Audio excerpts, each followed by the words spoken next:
Okay, guys, let's continue. So now what we want to do, we want to create this group of items, which is home, shop, about, and contact. Obviously, for now, we're just going to create them as divs.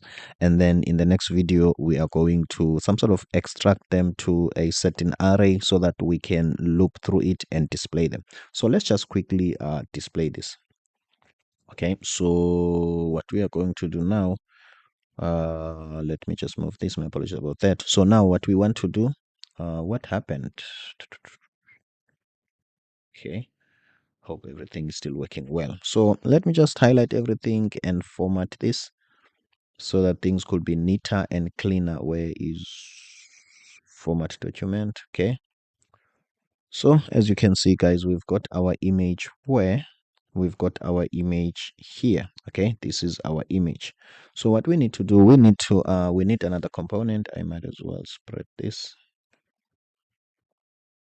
Okay, so we need another component.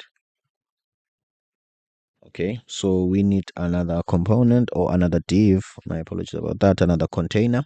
And then what we want for now, let's just type is span. Okay, for now, let's just type span. Okay, let's just type span. Let's say home. Okay, let's type here home. And then let's type contact. Contact us, I'm assuming.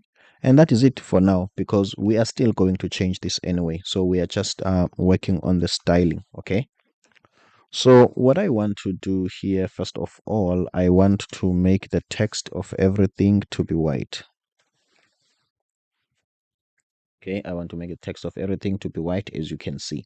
So based on the overall container, let's see which is the overall container. It's this one. We don't even have flex here. Okay, so let's flex this. Let's flex this. And remember, we are about to be lazy. Okay, I will show you now. Okay, sometimes it's important to be lazy. Okay, let me just finish this and I will show you. So let's flex this. That means now it's flex to row, and let's give it a gap of, let's say, a gap of 8. Okay, it's row and it's given a gap of 8. And then let's justify things center, and let's see. Okay, and let's items, align items center as well. Okay, I'm somewhat happy with this. Okay, as you can see, guys, it's getting there. Okay, my apologies about that. And then let's come back here and also let's flex this. Okay, obviously it's going to be flex row, and let's put a gap. Put a gap of 4, and let's see.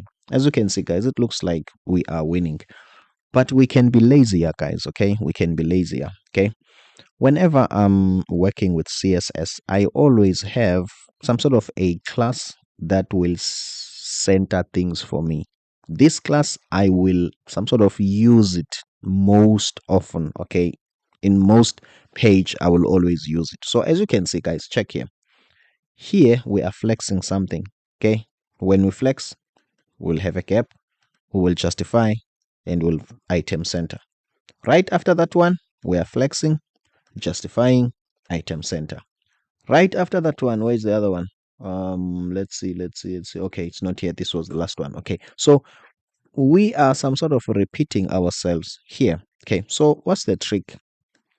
Let's be lazy. Let's go to our global CSS. Okay, let's define a style which is center, and then we will have at apply, and then we are going to put all that code here. And what that code is, flex. Okay, my apologies about this.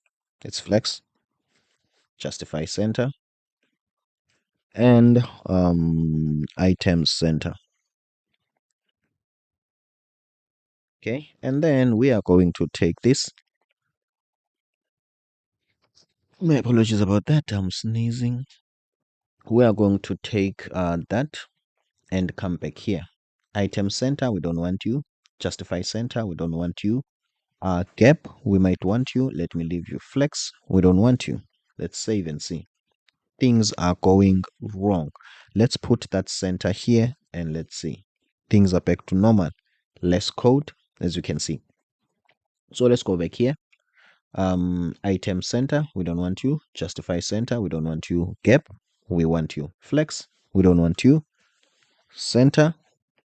Okay, as you can see, guys, things are still working as normal. So we have just created some sort of a reusable, okay, CSS style. So this is how I like to write my code, to infuse a little bit of laziness here and there so that we can improve the quality of our code, scalability, and reusability. Now, I don't think I have explained to you why these are all in capital letters. Okay, so in closing, let me close with that. So as you can see, we've got Tailwind CSS here. Tailwind CSS has got a certain way of naming things. There's W dash full H dash. Okay, so as you can see, it's all small letters and there's some dash in between. Imagine if we can fake that. That will be misleading simply because if you can find center, a small center here, and then let's say dash 50, won't you think that this is a Tailwind CSS style? Of course you will. Unfortunately, it's not. So if we can try to fake Tailwind CSS here, we will shoot ourselves in our foot. Okay. So which is a problem, okay, because another developer might look up and down on Tailwind CSS, they won't find this. So the reason why I always put these in capital letters, I want these to be bold, to stand out and shout at any developer to say that I am not Tailwind CSS, so that somebody might kinda have a feeling that Matthew has defined his own classes. And if he can get that feeling from these guys shouting at him or her, then they might come here and look for these. Or maybe they might even search for these in the entire application. Okay, come here, file, edit, find in files. Maybe they might do this and they will find this.